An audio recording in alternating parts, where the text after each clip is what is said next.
नमस्कार शेतकरी बांधवांनो, मी ॲग्रिकॉस प्रतिभा रोकडे आपलं ॲग्रोवड या चॅनलवरती स्वागत करते.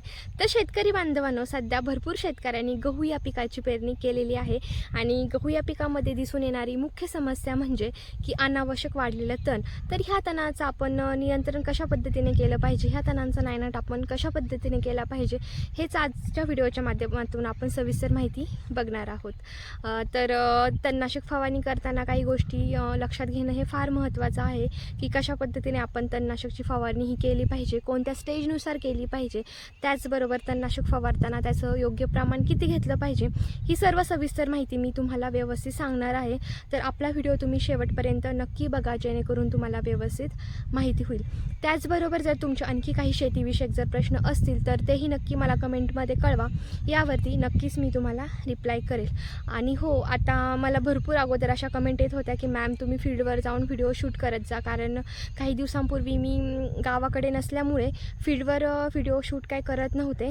तर आता यापुढे म्हणजे सध्या मी आता गावाकडे आलेली आहे, तर इथून पुढे तुम्हाला कंटिन्यू आपले फील्डवरचेच व्हिडिओ हे बघायला मिळणार आहेत. तर त्यासाठी तुम्ही आपला ॲग्रोवड हा चॅनल नक्की सबस्क्राईब करून घ्या. त्याचबरोबर इतर पिकांबद्दल काही समस्या असतील, काही प्रश्न असतील तर तेही नक्की मला कमेंटमध्ये कळवा, यावरती नक्कीच मी तुम्हाला रिप्लाय करेन. तर चला आपण व्हिडिओला सुरुवात करूयात. तर शेतकरी बांधवांनो, तणनाशकची फवारणी करत असताना आपण कोणत्या महत्त्वाच्या गोष्टी लक्षात घेतल्या पाहिजेत हे आपण सुरुवातीला जाणून घेऊयात. तर जेव्हा आपण गहू या पिकाची पेरणी करतो, तर पेरणी केल्यानंतर 20 ते 25 दिवसांच्या दरम्यान आपल्याला तणनाशकची फवारणी करणं हे गरजेचं असतं. कारण यावेळेस तण हे नुकतंच वरती यायला लागलेलं असतं, 2 ते 3 पानांवरती तण असतं. अशा वेळेस जर आपण फवारणी केली तर संपूर्णपणे तणांचा नायनाट होण्यासाठी मदत होते. तर हा झाला पहिला पॉईंट. यानंतरचा दुसरा पॉईंट म्हणजे की जेव्हा आपण तणनाशकची फवारणी करणार आहोत त्या अगोदर पूर्ण प्लॉट भिजवून घेणं गरजेचं आहे. म्हणजेच पूर्ण प्लॉटला अगोदर पाणी देऊन घेणं हे गरजेचं आहे. कारण जर आपण प्लॉटला बिना पाणी भरता जर फवारणी केली तर आपल्याला रिझल्ट हे 0% येतात. तर त्यासाठी आपल्याला अगोदर पूर्ण प्लॉट भिजवून घ्यायचा आहे आणि त्यानंतरच आपल्याला तणनाशकची फवारणी ही करायची आहे. तर हे झाले महत्त्वाचे सुरुवातीचे 2 पॉईंट. आता यानंतरचा तिसरा महत्त्वाचा पॉईंट म्हणजे की गहू या पिकासाठी नेमकं तणनाशक वापरायचं कोणतं, कोणत्या तणनाशकमुळे चांगले रिझल्ट येण्यासाठी मदत होते. तर यासाठी शेतकरी बांधवांनो, आपल्याला UPL कंपनीचं जे वेस्टा या नावाने मार्केटमध्ये औषध उपलब्ध आहे हे आपल्याला घ्यायचं आहे. हे वापरत असताना हे आपल्याला 160 ग्रॅम पावडर 200 लिटर पाण्यामध्ये व्यवस्थित मिक्स करायची आहे आणि 1 एकरसाठी याचा वापर आपल्याला हा करायचा आहे.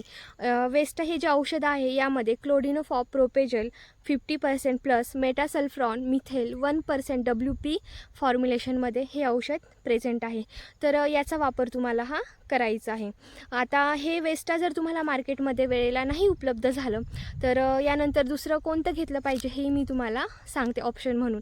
तर यासाठी शेतकरी बांधवांनो, आपल्याला FMC कंपनीचं जे डुपॉन्ट अल्ग्रिप नावाने जे औषध येतं हे तुम्हाला घ्यायचं आहे. यामध्ये मेटासल्फ्रॉन मिथेल 20% WG फॉर्म्युलेशनमध्ये हे औषध प्रेझेंट आहे. प्लस त्यामध्ये तुम्हाला टॉस या औषधाचा वापर हा करायचा आहे. टॉस या औषधामध्ये क्लोडिनोफॉप प्रोपेजल 50% WP फॉर्म्युलेशनमध्ये हे औषध प्रेझेंट आहे. तर शेतकरी बांधवांनो, मी जे तुम्हाला पहिलं औषध सांगितलं आणि आता जे सेकंड कॉम्बिनेशन सांगितलं आहे, या दोन्ही औषधांमध्ये फरक एवढाच आहे की वेस्टा जे औषध आहे यामध्ये दोन्हीही कंटेंट एकाच औषधामध्ये प्रेझेंट आहेत आणि आता जे सेकंड तुम्हाला सांगितलं अल्ग्रिप व टॉस, यामध्ये हे जे 2 कंटेंट आहेत हे सेपरेटली प्रेझेंट आहेत. एवढाच फरक ह्या 2 औषधांमध्ये आहे. यापैकी तुम्ही कोणतं एक घेऊ शकता. तर आता हे जे डुपॉन्ट अल्ग्रिप प्लस टॉस आहे याचा वापर करत असताना तुम्हाला डुपॉन्ट अल्ग्रिप हे 10 ग्रॅम घ्यायचं आहे. प्लस त्यामध्ये 160 ग्रॅम टॉस हे पावडर घ्यायचे आहे.